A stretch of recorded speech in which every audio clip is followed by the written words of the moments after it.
So this month, we're going to talk about the more details of the two hearings. Caravilla Mobile Home Park had a hearing on January 31st.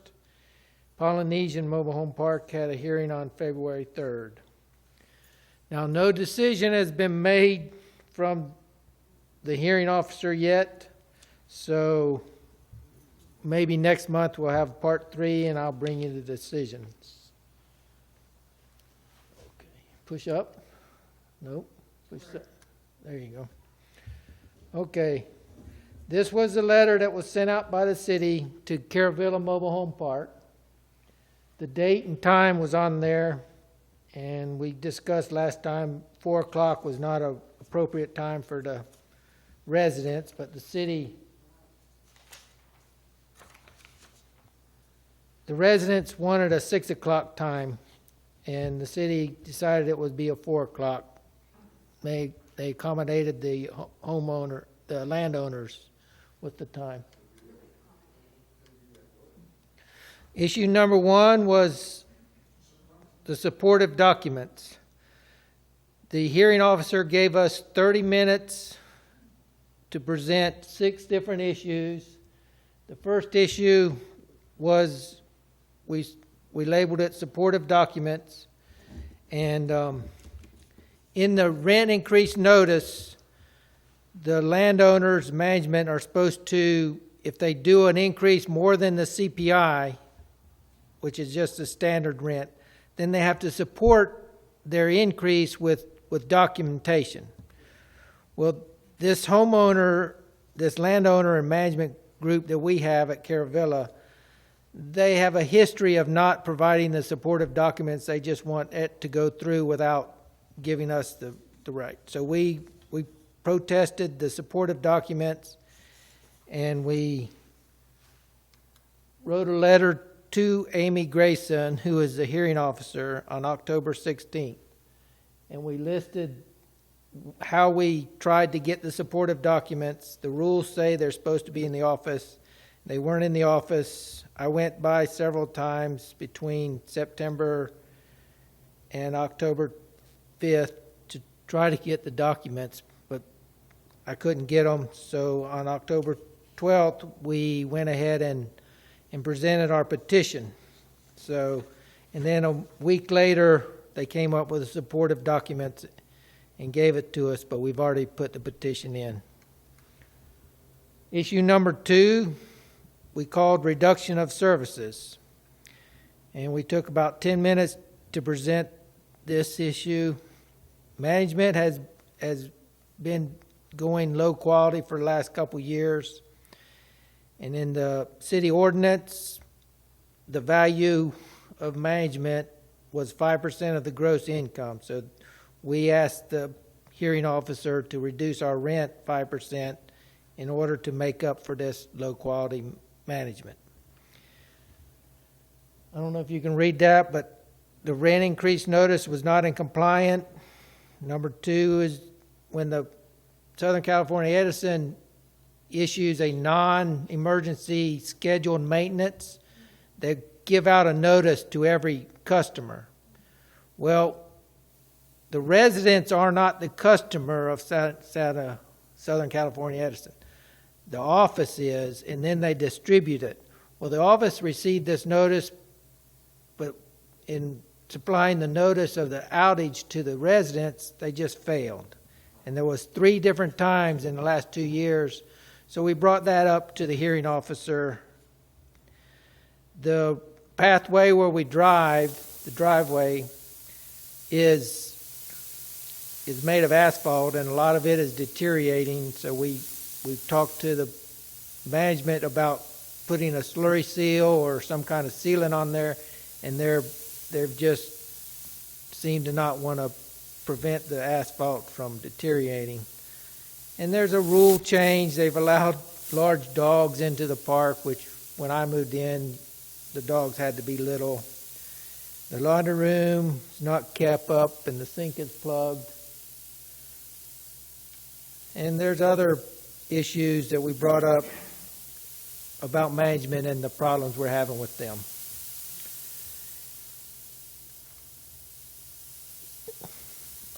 We asked questions at the hearing. We were able to ask a few questions, but we didn't get a lot in. We were asking questions about why the park was not being kept up and why the employees were not being responsible. And so in conclusion, for issue number 2, we asked the hearing officer to reduce our rent to compensate for that reduction. And this is the old ordinance. 10 years ago is where the management, the bottom line, I marked it, but it actually says management is valued at 5% of gross.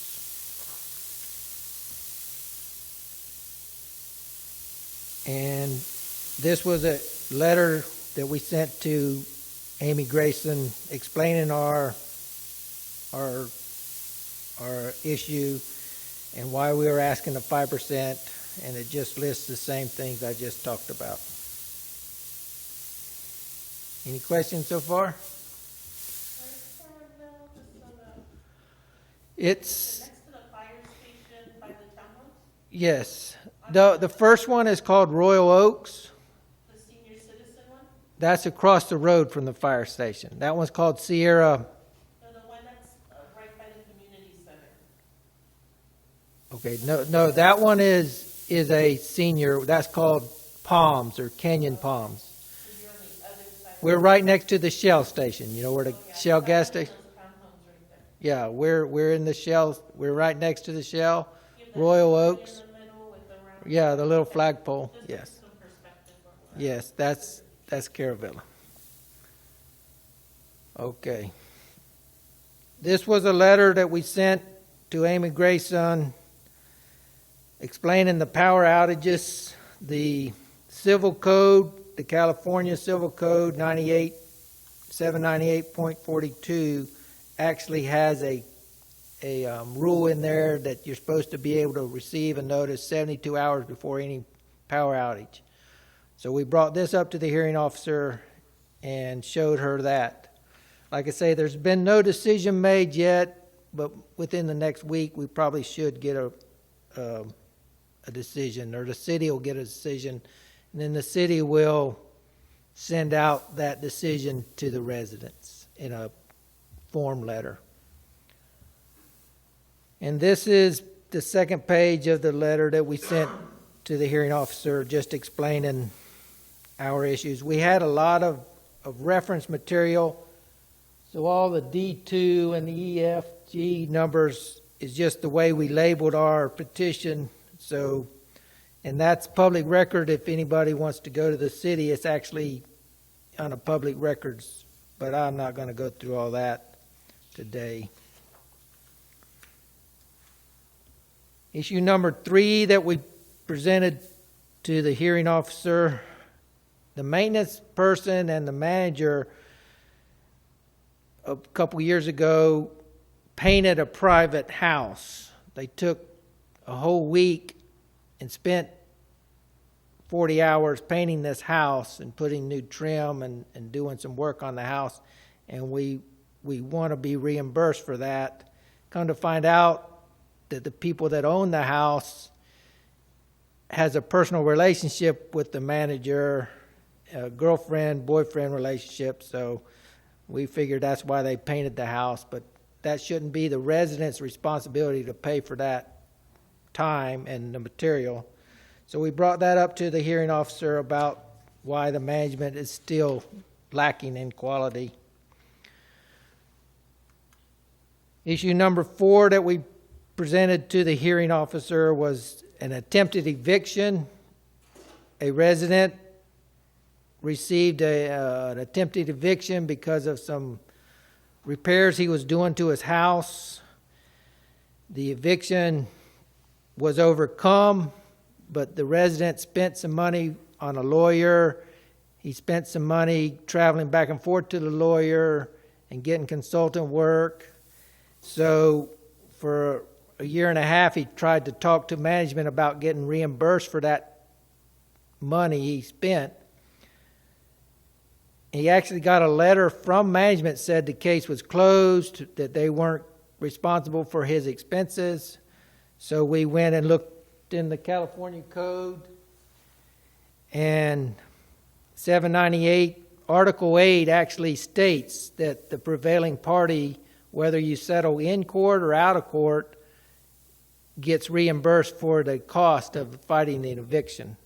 So we showed that to the hearing officer, and there was a lot of excuses made by the park management as to why they weren't going to reimburse him. So, but that was issue number 4. We have questions. We spent about 3 minutes out of our 30 minutes on the questions.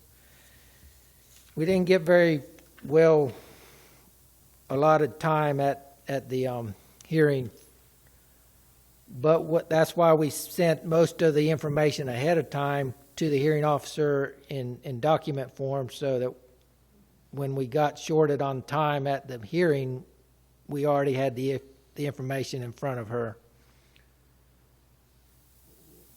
This is just the second page of number 4.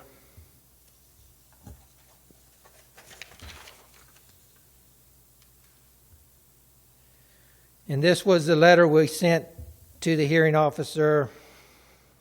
Attempted eviction on number 19. The Garcia family had their home attempted to be evicted, and they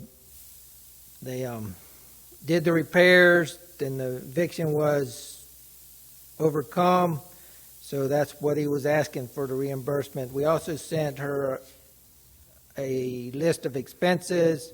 So like I said, we haven't had a decision on it, but that one's pretty favorable.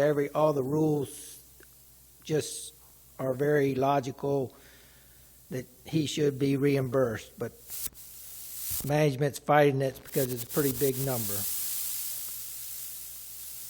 Issue number 5 that we had with our park, a tree fell on a home on the patio, and it tore down the awning and did some little bit of damage to the house. Good thing it didn't fall on the house, because it would have crushed the house.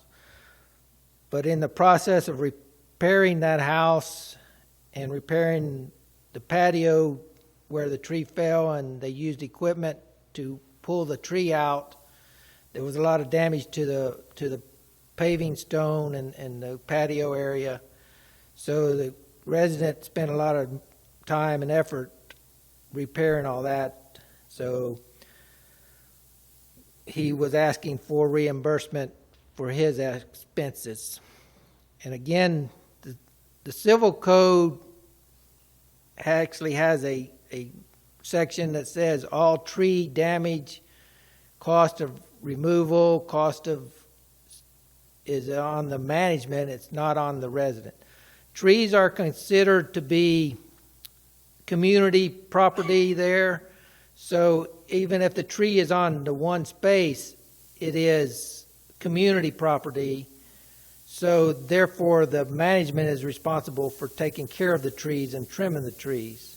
So that's why this California code states that. And so we use that code to try to get him reimbursement for his damage. And we feel that his homeowner's insurance isn't responsible for it. The park owner should have insurance to pay for the damage. And we didn't have a lot of time. In fact, we ran out of time. We started asking questions and we got cut off. So we didn't have a lot of time. But we did present ahead of time a letter to the hearing officer on November 2nd, so that she would have the information if we didn't have enough time to present our case. And they had all their list of expenses and the dates that they worked and what they bought and the request for meetings. And so they went through that process, and we gave all that package to the hearing officer on November 2nd. Can you actually read that? Or okay. But when it comes out on the video, you'll be able to etc. Okay, issue number 6. There is a Santa Clarita Municipal Code 6.0216D. It actually says that each party should be accorded a full and fair hearing. Well, the city seems to be not presenting to the residents a full and fair hearing. So if we get a decision that's not in our favor, then we're going to argue to the city that they didn't allow us enough time, they didn't allow us a evening hearing where we could have residents come and testify. 4 o'clock is just not a good time for families. People are coming home from school, and the people coming home from work, they're not able to get to the hearing at 4 o'clock. So part of our petition was that the city does a better job with conducting the hearing. Now, we'll talk about Polynesian Park in a little bit, but they actually gave Polynesian Park a hearing to challenge their decision. So the Caravella residents submitted our petition on October 12th. For some reason, the city held back presenting that petition to the hearing officer until November 15th. So for 4 weeks, it just sat at the city. And then January 1st is when the rent increase was supposed to happen. So the hearing got delayed, and then it came Thanksgiving holiday, Christmas holiday, and then it wasn't until the end of January till we got our hearing. So we're going to ask the city to do a better job in the future. And the reason they hold it back is because they want to gather everybody's petition and send it all at one package to the hearing officer. Well, the hearings for Caravella and the hearing for Polynesian was 2 different hearings, so we don't understand why they tried to be this efficient and bundle everything together, and then it winds up time restraints on everybody. So we're asking them to do a better job next time. This is actually the code, and in the middle where it's pink is Rule D. A full and fair hearing shall be accorded to the parties of the hearing. And then in the yellow F, subpoenas, well, this talks about bringing witnesses to the hearing and documents. We actually invited or tried to invite a subpoena for the maintenance worker and the resident manager to be there so we could ask questions to them, but nobody took that serious. The only people there were the regional manager and the owners. So we didn't get a chance to ask the resident manager and the maintenance man questions about why they did this, or how come they were painting the house, or why did they not have meetings when they were requested to have meetings with the residents. So, but once again, we sent a letter to Amy Grayson ahead of time, because we've had experience in the past that if you go to the hearing without being prepared, you're cut off on the questions and presentations. So we put together a document with all that information about a full and fair hearing and presented it to the hearing officer on October 20th. So, and then Tom Cole makes decisions that I think are out of his responsibility. So we asked the hearing officer, we asked for a challenge meeting to challenge the decisions Tom Cole was making, in order to have the hearing officer decide whether Tom Cole, the community development director, has the responsibility of the decisions he was making. And we never did get a response from the city in order to have a hearing to challenge the decisions Tom Cole makes. So that was a problem. Yet Polynesian Park owners who had the hearing after us were accommodated with a hearing to challenge a decision made by the city. So when residents asked for a hearing to challenge, we got ignored, but the owners of Polynesian Park were accommodated with a hearing to challenge a decision. This is a letter we sent on December 8th with a package, and you can see, or we requested the 5 people to be at the hearing for questioning, and the only 2 people showed up was Mary Orr and number 5, Jonathan. The other 3 people were not required to be there, so they didn't show up. And then we tried to emphasize how much time we would have with our presentation, but they limited our presentation, so we're going to see what the decision made and how well we did with what we did. And then on December 16th, we sent another letter, a summary of everything that we have presented in the previous. So this is just a copy of that letter. All the details and all the references to the documents we are putting together. And then Polynesian Park had their hearing on February 3rd, and it was also a 4 o'clock meeting where the Polynesian residents, I went to this meeting, they only had 2 residents show up at the meeting, and the park owners had a lawyer and 3 or 4 other people.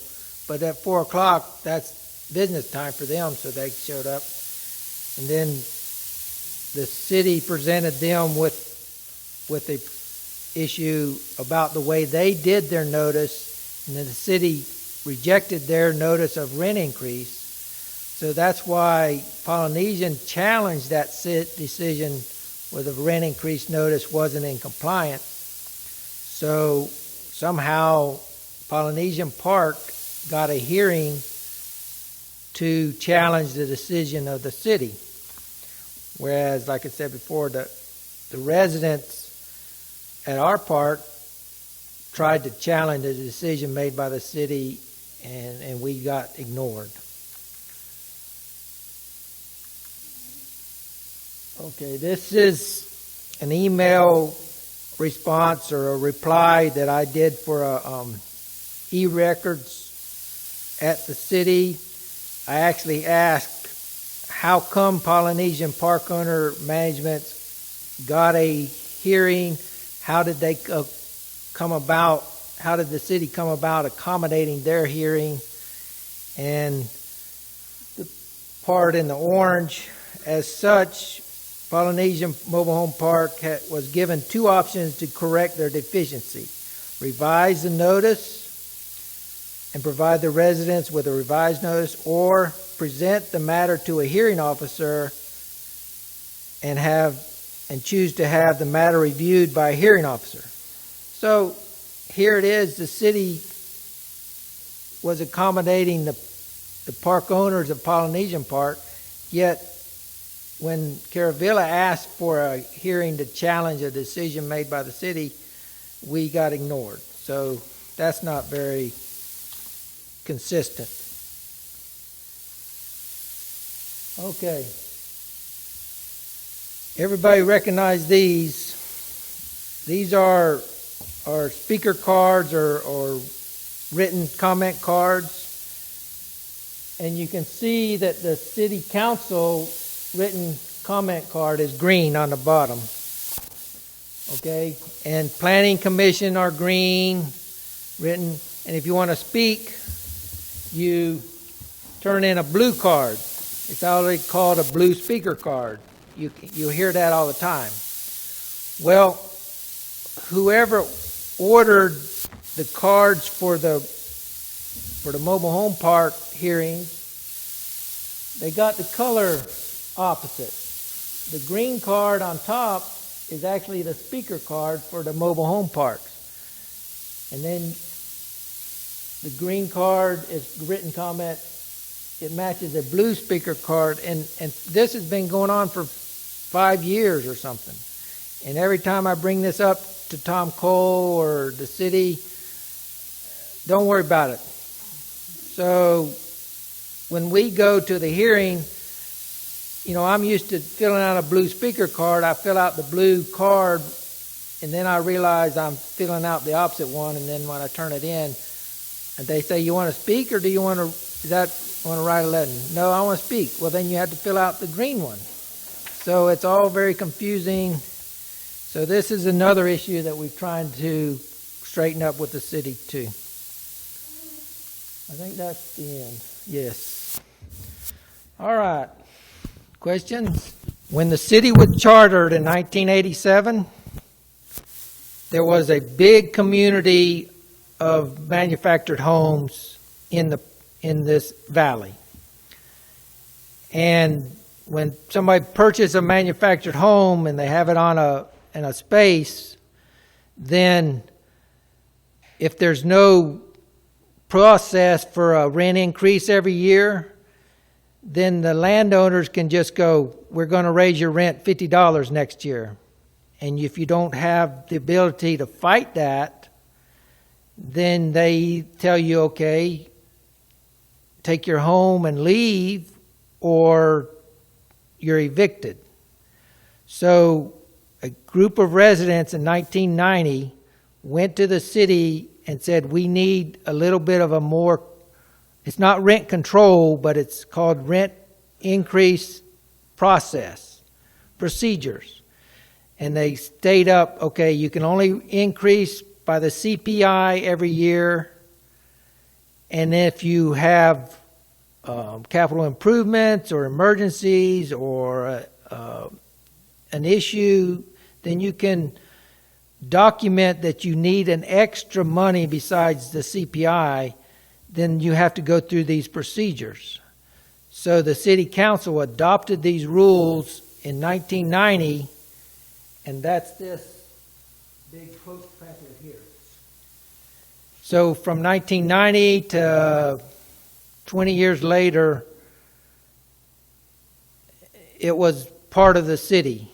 And then in 2012, 2015,